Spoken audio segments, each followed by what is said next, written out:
Hola amigos, ¿cómo están? Bueno, les traigo un muy breve video para comentarles los peligros que existen cuando quiero energizar un relé para ver si funciona, pero este relé está en la placa electrónica.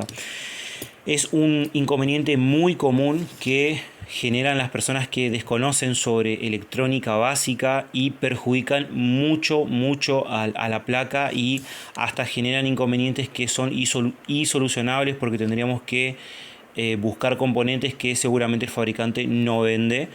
Entonces perderíamos directamente la placa electrónica por hacer esta jugada, digamos. Entonces, ¿en qué consiste este peligro? Primero tenemos que entender cómo funciona un relé y después les voy a decir los componentes que nosotros ponemos en peligro. Un relé básicamente es una bobina, les muestro acá en un esquema, es una bobina que tiene digamos una pieza que se mueve cuando esta bobina se energiza. Para que lo entiendan mejor, yo tengo que primero alimentar esta bobina con, en este caso, 12 voltios continuos. Hay bobinas que se alimentan con otras tensiones para que internamente se genere un efecto electroimán.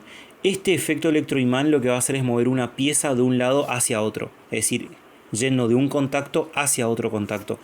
Este esquema que yo les estoy mostrando es de este relé que se llama doble inversor, porque tiene una inversión hacia el normal cerrado y una inversión hacia el normal abierto.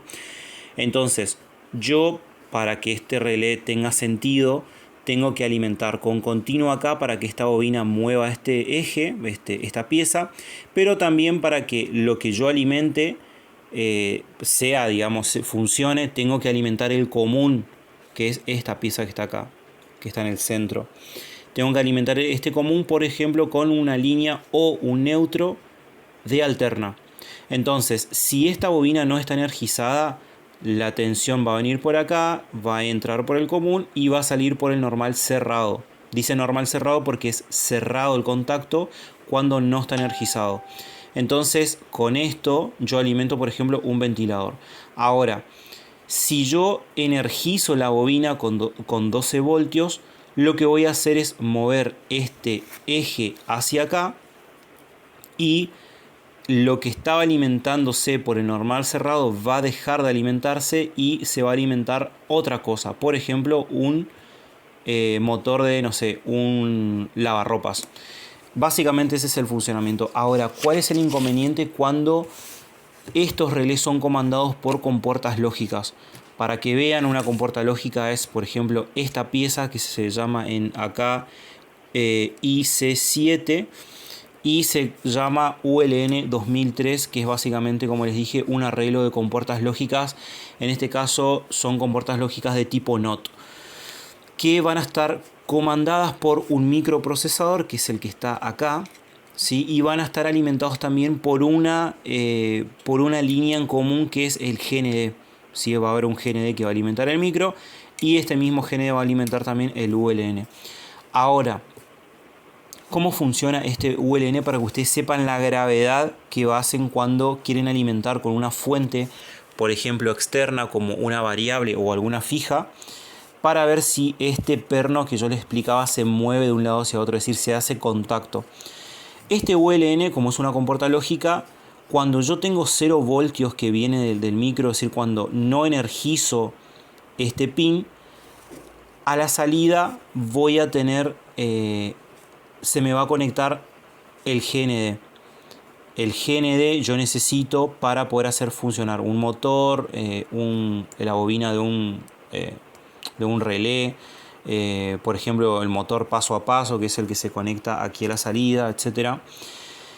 Ahora, ¿qué pasa cuando yo en vez de 0 voltios pongo 5 voltios? Cuando yo pongo 5 voltios, la compuerta lógica del otro lado me va a dar 12 voltios. Ahora, ¿qué pasa? Si yo tengo 12 voltios acá y yo ya estoy alimentando mi motor con 12 voltios, o sea, yo tengo 12 voltios acá que ingresan por la compuerta lógica y tengo 12 voltios acá que ya ingresa de la placa, este motor no va a funcionar. Si yo mido con un multímetro acá voy a tener 0 voltios. Ahora, yo necesito tener 0 acá, 0 voltios acá para que acá yo tenga GND. ¿Por qué? porque si nuevamente ya estoy alimentando desde la placa electrónica con 12 voltios y acá tengo GND, es decir, acá tengo un negativo y acá tengo un positivo, este motor de continua va a funcionar. Bien, dado esto y entendido esto, quiero que entiendan que no es que cuando yo mido acá la bobina se conecta con 12 voltios, entonces si yo tengo 12 voltios acá puedo meter un positivo en este borne. No, porque depende del estado que está teniendo la entrada de este ULN. Para ser más específico, yo les había dicho, si tengo 0 acá voltios voy a tener GND. Si tengo 5 voltios acá voy a tener 12 voltios. Pero 12 con 12 no funciona, entonces el motor no enciende. Cuando yo veo que un equipo está apagado pero el motor todavía no enciende, es porque a la entrada tengo 12 voltios y acá también tengo 12 voltios. Entonces el motor no va a encender. Esto funciona de esta forma. Ahora, cuando yo vengo con mis puntitas para poder conectar este relé y yo pongo positivo, es decir, erro la polaridad y pongo positivo donde hay GND, lo que voy a producir es primeramente un cortocircuito y voy a afectar todas las líneas que están conectadas con este GND. ¿Y qué son esas líneas que están conectadas a este GND? Por ejemplo, el microprocesador, nada más ni nada menos.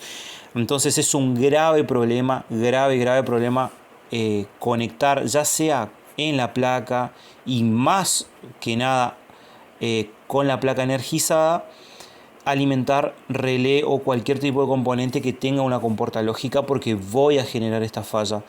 Entonces es para que adviertan, para que tengan cuidado si van a medir un relé o algún componente, por ejemplo un motor paso a paso, sáquenlo de la placa electrónica, no quieran inyectar por estos pines porque van a generar un problema, van a querer ir a buscar a algún técnico que repare placas, van a querer pedirles que le repare este inconveniente y nos vamos a dar cuenta que el micro, por ejemplo, está en corto, que el ULN está en corto y va a ser muy difícil reparar la placa a menos de que saquemos de una placa idéntica un micro y podamos conseguir el ULN. Así que es solamente para que lo tengan en cuenta, chicos.